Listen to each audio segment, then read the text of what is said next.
jarang dimanfaatkan teman-teman. Jadi seringkali sholat dimaknai pada ibadah formal bagian pertama saja. Adapun yang keduanya, ini yang jarang digali. Padahal sekali saja dalam sehari, itu 5 kali Allah menunggu kita. Ketika Nabi Musa alaihi salam berkenan kemudian langsung diperintahkan oleh Allah sehingga disebut dengan kalimullah yang diajak bicara dan diperkenalkan tentang esensi ketuhanan Allah, maka disebutkan perintah langsung oleh Allah untuk menyembahnya dalam bentuk salat. Al-Quran surah ke-20 Thaha ayat ke-14. Kata Allah, innani anallahu la ilaha illa ana fa'budni wa aqimis salata li dzikri. Ya Musa, tidak ada Tuhan kata Allah selain saya. Ya maka jika engkau telah tahu saya Tuhan, bedanya Tuhan dengan makhluk, fa'budni, maka kewajiban engkau sebagai makhluk menyembah saya. Bagaimana caranya ya Allah, kata Musa? Kata Allah, wa aqimis salata, rahmatullah, wa aqimis salata li dzikri. Maka cara menyembahku itu adalah dengan solat. Karena itu semua nabi dan rasul, bahkan sebelum Nabi Muhammad SAW, diperintahkan oleh Allah untuk mengajak umatnya seluruhnya untuk solat. Ya, Nabi Isa alaihissalam solat. Anda buka Quran surah 19 Maryam ayat 31 sampai 33. Nabi Ismail alaihissalam, ya kakeknya Nabi ke-29, solat.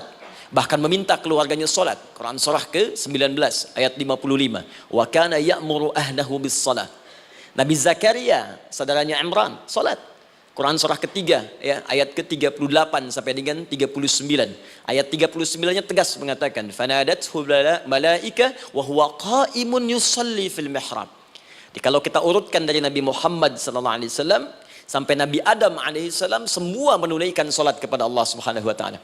Ya Muhammad bin Abdullah bin Abdul Muttalib bin Hashim bin Abdul Manaf bin Qusay bin Murrah bin Kilab bin Ka'ab bin Ghalib bin Fihir bin Malik bin Nadar bin Kinana bin Khuzaimah bin Mudrikah bin Ilyas bin Nizar bin Mudar bin Ma'ad bin Adnan bin Addi bin Adri bin Muqawwam bin Nagur bin Tarikh bin Ya'rub bin Yasjub bin Nabit bin Ismail alaihissalam bin Ibrahim alaihissalam bin Azar atau bin Nahur bin Abir bin Kinan bin Arfakhshad bin Sam bin Nuh alaihissalam bin Mikhlail Matushala bin Kinan bin Anwas bin This bin Adam alaihissalam.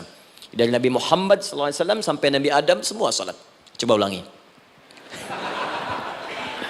Nanti dalil singkatnya dari Quran surah keempat ayat 163, paling kiri sebelah atas di mushaf. Inna auhayna ilaika kama auhayna ila Nuhin wan nabiyyin min ba'di. Muhammad, apa yang kami telah wahyukan kepadamu sudah pernah pula kami sampaikan kepada Nuh alaihissalam dan nabi-nabi setelahnya.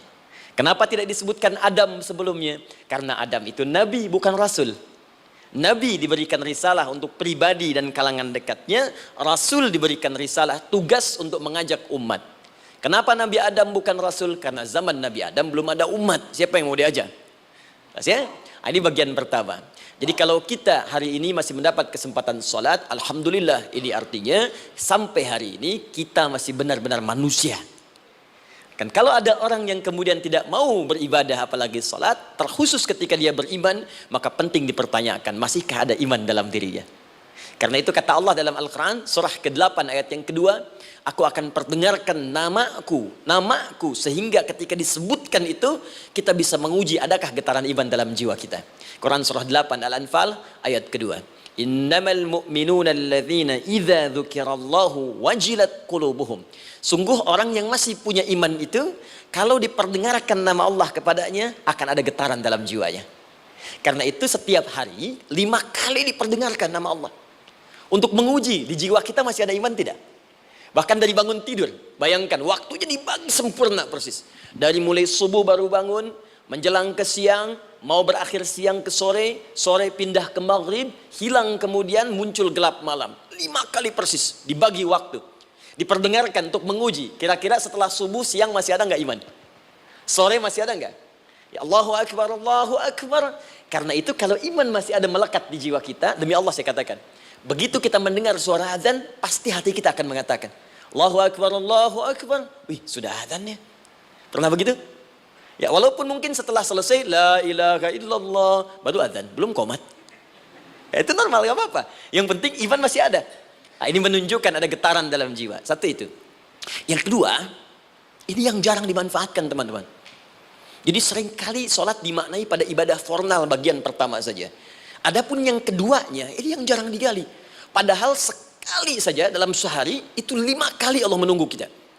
Ternyata sholat itu satu-satunya wasilah ibadah yang disebutkan dalam Al-Quran untuk langsung memohonkan semua kebutuhan yang kita rasakan.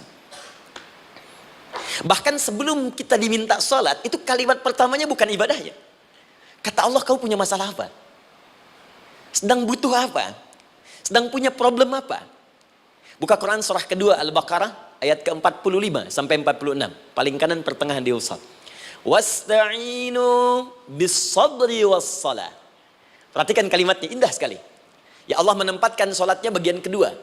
Kata Allah, wasta'inu, hei hambaku, jika kalian punya persoalan dalam kehidupan, maka, perhatikan kalimatnya baik-baik, wasta'inu, mintakan solusinya kepadaku. Jadi kalau sedang punya masalah, bukan bikin status, gak akan selesai. Jalan macet, bikin status. Jakarta macet, ya gak akan selesai. Ya, apa yang harus dilakukan? Kata Allah, jika anda beriman kepadaku, yakin denganku, maka wasta'inu, punya persoalan, minta kepada Allah. Caranya bagaimana? Satu, bis-sabri. Terima dulu masalah itu, jangan dikeluhkan. Kaidah lain muncul, karena mustahil saya akan titipkan persoalan kalau tidak anda mampu mengatasinya. Kaidah Quran surah kedua ayat 286, kita hafal ayatnya. La yukallifullahu nafsan illa usaha. Perhatikan kaidahnya. Allah tidak mungkin menguji seorang hamba di luar batas kemampuannya. Jadi kalau kita sedang punya ujian, di rumah kah, pekerjaan kah, kehidupan sosial kah, sebesar apapun ujian itu, kata Allah, memang karena anda yang sanggup. Kalau nggak sanggup gak akan diuji. Di ujian itu berbanding lurus dengan kemampuan. Mustahil seorang hamba diuji di luar batas kemampuannya. Jadi kalau anda sekarang pun sedang punya masalah sebesar apapun, kata Allah, memang cuma kamu yang sanggup, yang lain tidak.